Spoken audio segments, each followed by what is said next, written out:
iba doon is nagbenta ng car.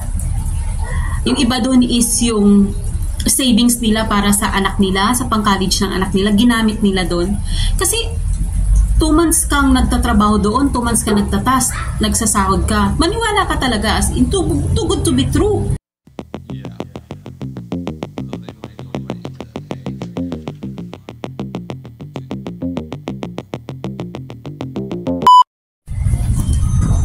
Hello everyone! So, welcome to my channel. This is Brenda, ang inyong Pinay DH, working here in Hong Kong. So, in this video guys, ay isi-share ko sa inyo yung aking karanasan tungkol sa scammer. Hindi ko alam kung paano ko umpisahan, pero ito ay gusto ko lamang i-share, especially sa aking mga kapwa OFW, para hindi na mapamarisan yung aking katangahan. So, Diyos ko guys, hindi ko alam kung paano nangyari yon. At sa tagal ko dito sa Hong Kong is first time ko naranasan yung maloko ng ganun kalaking halaga. So, siguro, iniisip ko minsan siguro dahil sa kakawala lang ng asawa ko, may hinaharap akong mga bayarin. So, kaya parang talagang pinasok ko na rin yun kasi parang naisip ko na dahil sa mga matatamis na dila na encounter ko or sinabi sa akin is parang talagang too good to be true talaga guys, at maniwala ka talaga. Kaya ang hirap kasi ilang buwan na akong ganito, yung nagsasahod ka pero yung sahod mo is hindi mo mabubuo-buo kasi may binayaran ka dahil nga sa yung binayaran mo is hindi naman napunta sa pamilya mo, yung binayaran mo is napunta sa mga salbahing tao, yung mga taong walang kaluluwa, yung mga halang, yung mga bituka na talagang gahaman sa pera. As in guys, kaya ko ito sinishare sa inyo kasi gusto ko maging babala ito sa lahat ng OFW na huwag agad maniwala, huwag nyo ako tularan, kaya ko sinishare ito sa inyo. Napakalaking halaga guys, 118,000. So, paano ko ba umpisahan? Ito yung moment na akala ko is masasalba ako. Akala ko is mababayaran ko lahat dahil sa pinasukan ko. Mababayaran ko yung utang ko simula nung na-aksidente yung asawa ko hanggat sa namatay, hanggat sa yung pinalibing ng asawa ko, yung mga ginastos namin. Yung mga utang na yun, yung talagang iniisip ko before ako mag-flight papunta dito. Kaya ko naman siguro napasok yung kumpanyang to, yung platform na yun. Actually guys, 2 platform. So ngayon parang reveal na rin ito, platform reveal, scammer reveal. So, sobrang hirap guys kasi yung pera na yun, dapat para na yun sa pamilya ko eh. Dapat savings ko na yun para sa anak ko. Lalo na ako na lang isa yung nagtataguyod sa anak ko dahil nga yung asawa ko is wala na. Magto 2 years nang nawala. Pero yun nga, ina-advise sa akin ng mga kapatid ko at magulang ko na sige lang, pera lang yon at mababawi mo yon kasi hindi ka naman matututo hanggat hindi mo naranasan yon. Pero of course guys, talagang nagdudusa ako ngayon, nagdudusa yung aking pamilya kasi talagang higpit eh, sobrang higpit dahil nga hindi buo yung sahod ko kasi yung ibang sahod ko is binabayad ko doon sa bangko. Ang tanga ko kasi lalo na't hindi ko pera yung pinamuhunan ko doon. Nag-loan ako sa bangko para mamuhunan doon. So, paano ko ba umpisahan? So, ganito, nag-umpisa guys is, dumating ako dito February 2023. Ditong taon lang. Ang ganda ng takbo. Alam mo yung buo yung sinasahod mo, mababudget mo lahat, mabudget mo talaga yung sweldo mo kapag buo talaga, yung wala kang, kahit may binabayaran ka, pero alam mo na yun na yung mga binabayaran mo is napupunta sa tama at napupunta naman talaga sa napakinabangan mo. So, ganito, nag-umpisa siya. February ako dumating. Pagdating ng March, meron tayong kaibigan na vlogger, pero hindi niya kasalanan guys, kasi isa din siya sa biktima.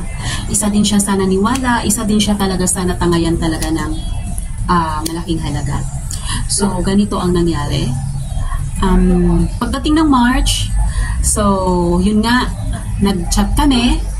Sabi niya sa akin kung anong pinagkakaabalahan ko. So, nung time na yun is parang huminto na ako sa YT, diba? Kasi nga, nasa magto 2 years akong, sobrang isang taon akong nasa Pilipinas at hindi ako active sa YouTube. Kumbaga, nag-upload mga short videos na walang katuturan. Kumbaga, wala na. Gawa nga ng nagluksa sa asawa din. Yun. So, sabi niya sa akin, meron akong pinagkakakitaan. Ang ganda.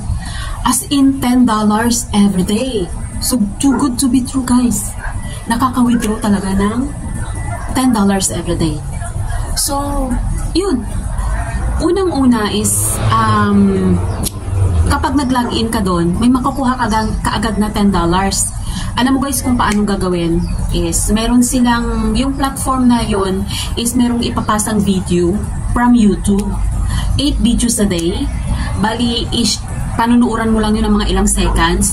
Then, ilalike mo siya. Then, screenshot mo siya. Then, ipasa mo dun sa platform na yon. So, 8 videos a day. After mo ipasa yung resibo mo sa platform na yon is makukuha kang $10 at pwede mo rin agad ma-withdraw. So, after 24 to 48 hours is papasok na agad yung iyong tawag dito, ang iyong profit doon sa Binance. So, nag-install din ako guys ng Binance. And then, yun, okay naman. Yung Binance, okay. Sobrang okay yung Binance. Kasi hanggang ngayon, meron pa siya. Hindi naman ako na ano doon. Pero, yung sa platform na yun is talagang sublight talaga guys. Nakadalawang buwan ako doon at ang laki ng natangay. Sobrang laki. So, ganito ang kwento nun guys. Tuloy-tuloy. So, halos naka-1 linggo na ako. After 1 week, so, after 1 week ko na nag-login doon sa platform na yon, bali hindi pa ako namuna noon. So, naniwala ako kasi, ang galing. At saka, nakikita ko, inad ako nila sa Telegram, nakikita ko, ang dami.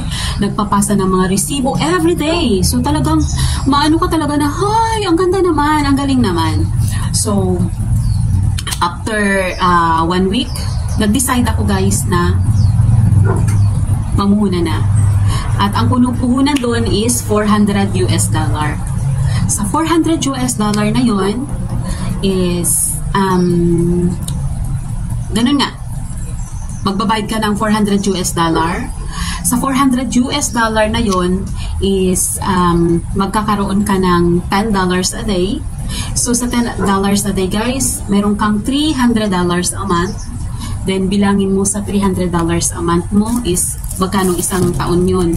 Bali ang $400 na yun is valid for 365 days. So nasa 200,000 pesos yung makukuha mong pera, profit from $400 na pinuhunan mo. Paniwalang-paniwala ako guys kasi everyday nagwi-withdraw ako ng $10. So, sabi ko, sobrang nakagaan. So, inuumpisahan ko ng bayaran yung mga hiniram-hiram ko na pre-nases. So, wala. As in, ang ganda. So, guys, ganito. Doon sa Facebook, may pinasukan akong group doon, yung sa Binance. At saka, doon ko nakita yung friend ko, isa din siyang member doon. So, nag-post doon na pagka namuhunan ka ng ganito, dahil of course guys, yung platform na pala yun na una kong pinasukan is Sky Media. So, malami-lami, as in sobra. Kaya, syempre, naniwala ako doon. Pagdating doon sa my Facebook naman, may isa na namang doong platform. At yun naman is trading naman. So, doon sa trading na yun is mamuhunan ka daw ng $200. Then, after mo mamuhunan ng $200 is after 5 days may profit ka na, makukuha mo na, mawi-withdraw mo na yung profit mo. So dahil sa sobrang naniwala ako sa una kong pinasukan at araw-araw akong kumikita, grinab ko na yun, yung pangalawa. So yun na yun guys. Ang ganda. Sobrang ganda. Kasi, yung pangalan nun sa Facebook is Elisa Jones. Baka pwede nyo siyang ma-search. Guys, don't trust her. Don't trust. Tatangayin lahat ng pera nyo. Hanggat sa single centavo ng pera nyo sa account nyo is tatangayin talaga lahat. Ganito ang nangyari. Nagka-conversation kami sa Messenger. Then, pinalipat niya ako sa WhatsApp. Yung friend ko, na friend niya, na kumikita daw, is chinat ko muna bago ko sumali. Totoo ba to? Sabi naman, yes, true, totoo. Yun pala guys, yung account ng friend ko is hindi ko alam, kapwa din natin yata Pinoy yung may-ari ng account na yun. At yun, nagtatago sa picture ng banyaga or baka nag-GPT yung translator, ganon. Pero ang ganda, ang galing nila magsalita guys, as in super galing. So yun na nga, nagkakwentuhan kami. Sabi, mamuna lang ako ng 200. Then pagdating ng 5 days is mawi-withdraw ko na yung aking kita, yung aking profit. So yun na, namuhunan ako ng $200 nasa 15,000 pesos. Tapos pina-sign up ako doon sa isang platform. Yung pangalan nun guys is CrypTab. Tandaan nyo po, CrypTab. So, doon mo makikita yung pera mo is tumatakbo, umaangat ng umaangat. So, pagdating ng 5 days is kumita siya ng $1,200 something. Tapos, everyday, kumukontak yung Elisa Jones na yun sa akin. Nag-update siya. Good morning, good afternoon, good evening. Ganito na yung takbo ng iyong trading. Ganito na yung takbo ng pera mo. So, pagdating ng 4 days, sabi niya, congratulations, ito na yung naging outcome ng iyong pera. So, bukas, isi-send na namin yung iyong profit. Guys, tuwang-tuwa po. Remember, $1,250.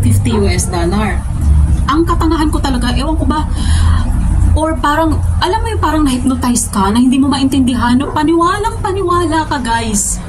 First time sa tanang buhay ko talaga, as in, 2008 ako nag-abroad. Ngayon ko lang naranasang maluko. So, ganito. Pagdating ng 5 days, may nag-email sa akin. Galing sa CrypTab. Sabi, nanalo na daw ako at pwede ko na siyang ma-withdraw. Yun nga lang,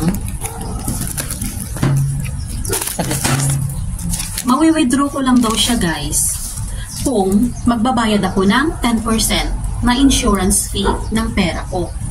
So yung 10% ng kita ko, ng profit ko doon is $277. Guys, hinanapan ko ng paraan. Nag-send ako agad ng $277 sa Elisa Jones na yun. So, ngayon ko napagtanto na ang Elisa Jones na yun is makakapwa din natin Pinoy.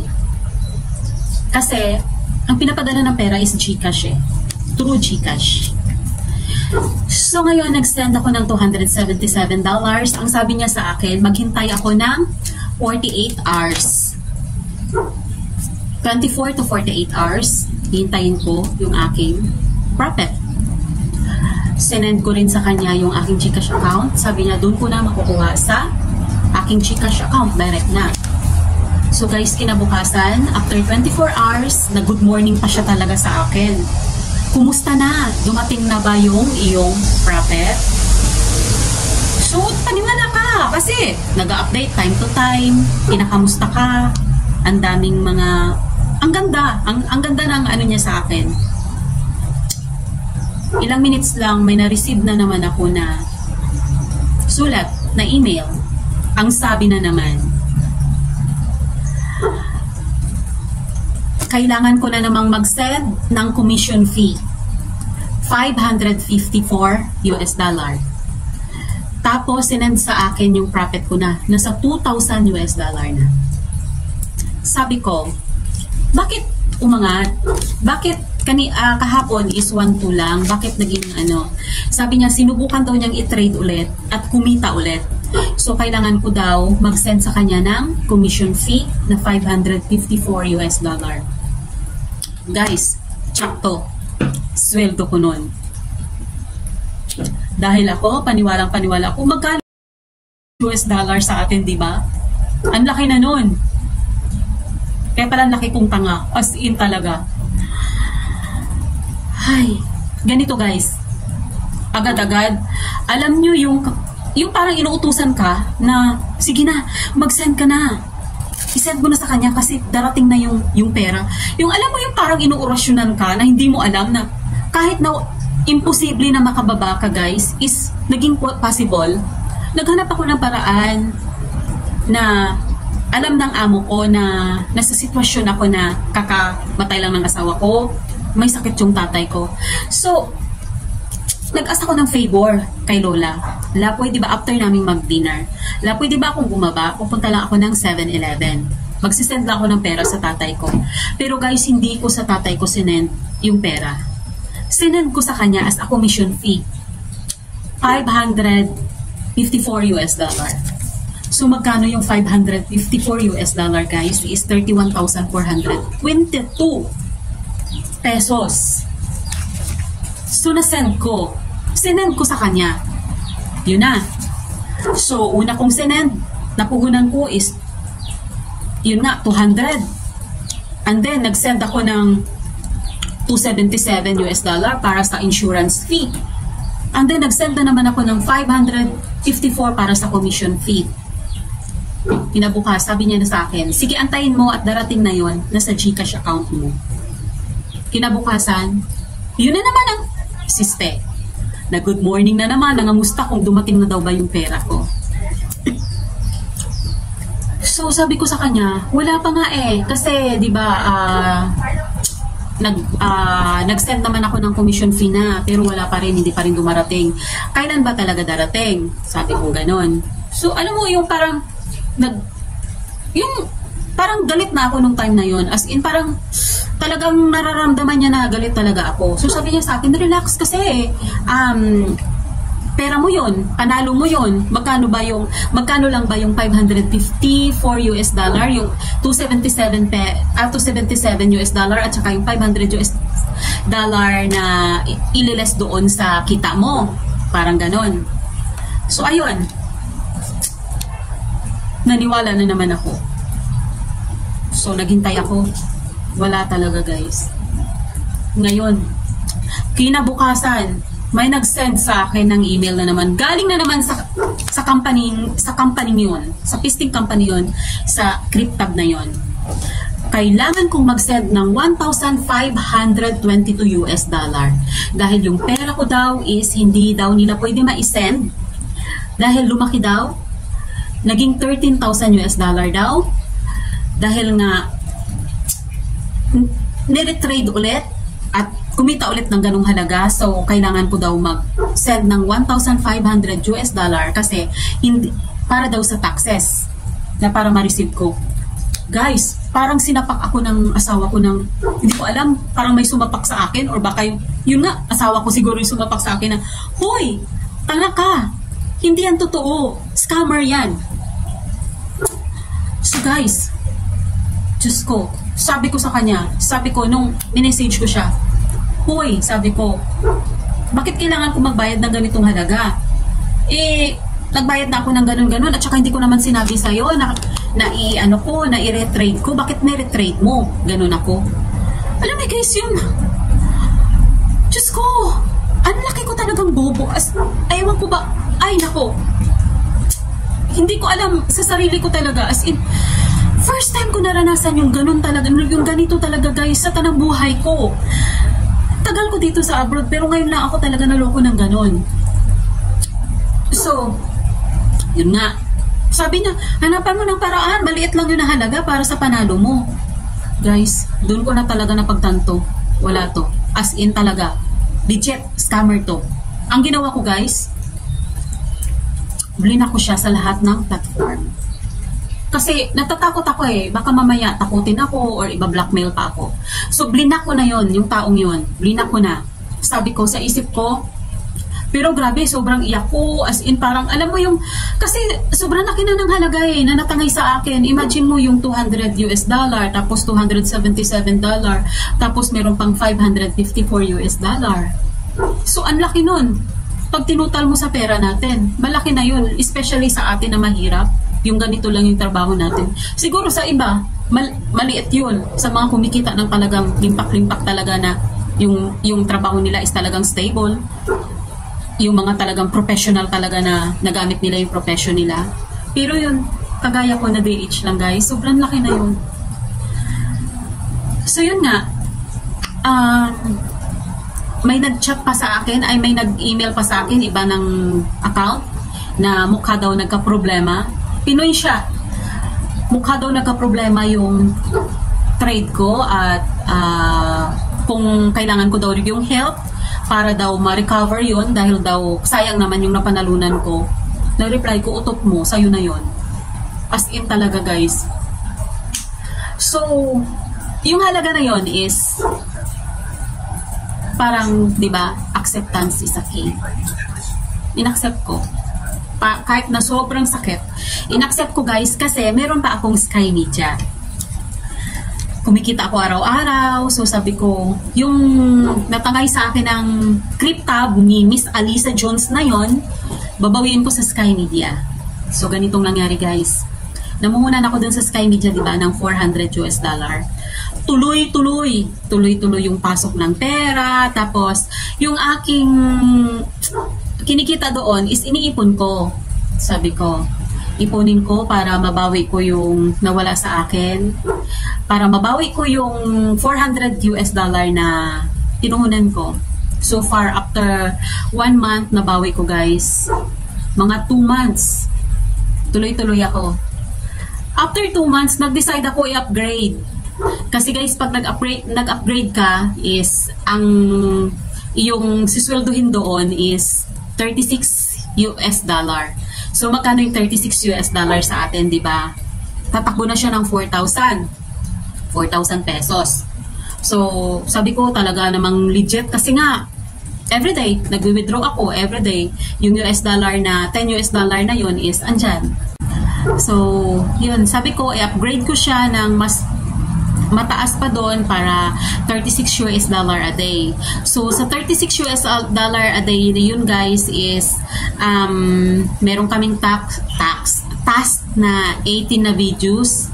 Ganun din yung system niya is panuuran mo ng ilang minutes, ilang seconds, then ilalike mo, then ipapasa mo doon. After mo magawa yung task na yon na 18 videos, ipapasa mo sa kanila, napasa mo na, is meron kang $36 na papasok sa account mo.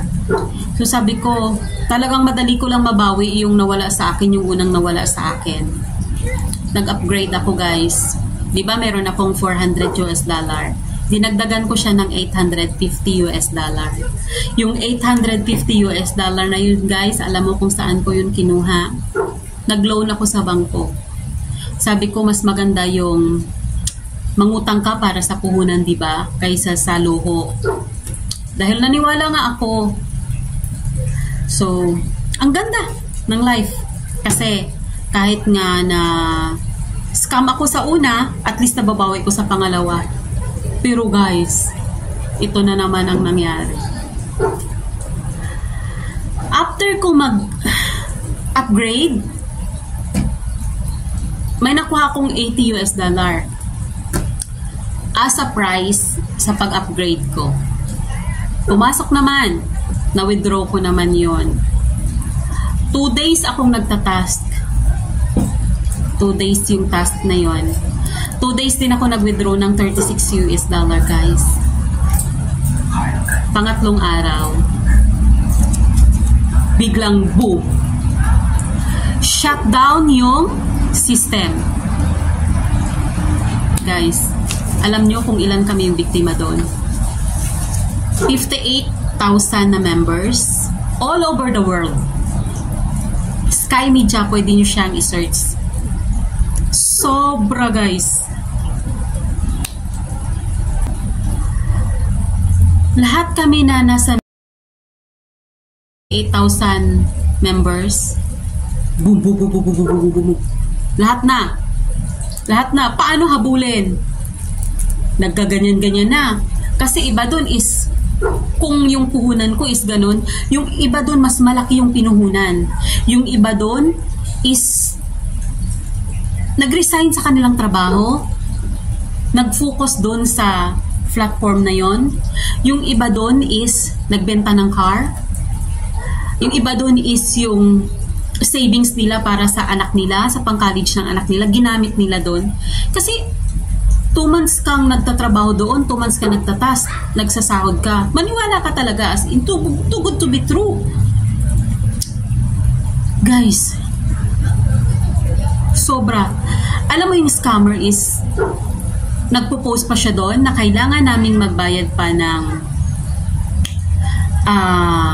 halaga pa na para daw ma-recover yung aming account dahil daw napasok lang ng hacker at para lang daw mapatunayan na kami nga yung may-ari ng account na yon. So kailangan naming magbayad nun para sa patunay na kaming may-ari.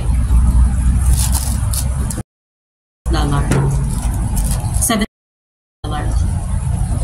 So halos naman kami lahat okay, kasi mababait yung mga andon.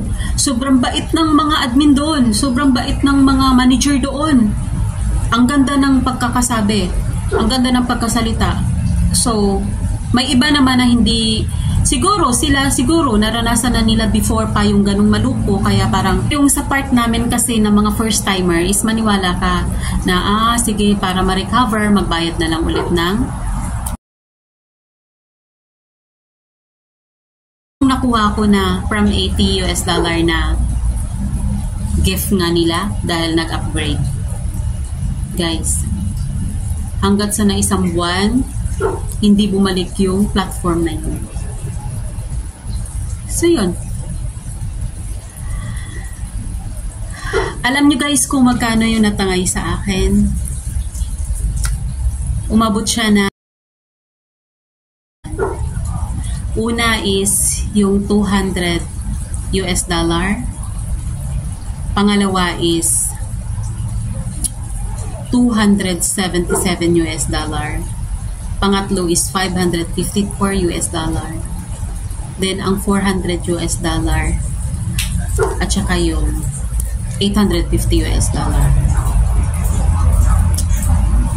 Tangay. So hanggang ngayon pinagdudusahan ko yun, binabayaran ko yun. Kumbaga hindi nabubuo yung sahod ko. Sinishare ko sa inyo ito guys para aware kayo once encounter kayo sa social media platform ng mga ganung estelo. Guys, scam yan. Huwag kayo maniwala. Sobrang scam yan.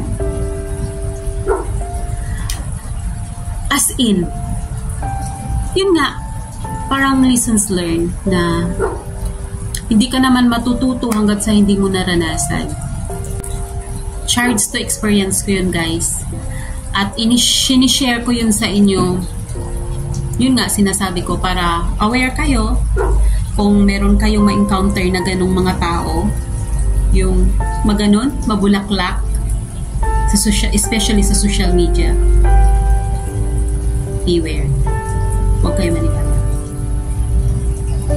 As in, legit yan na scammer.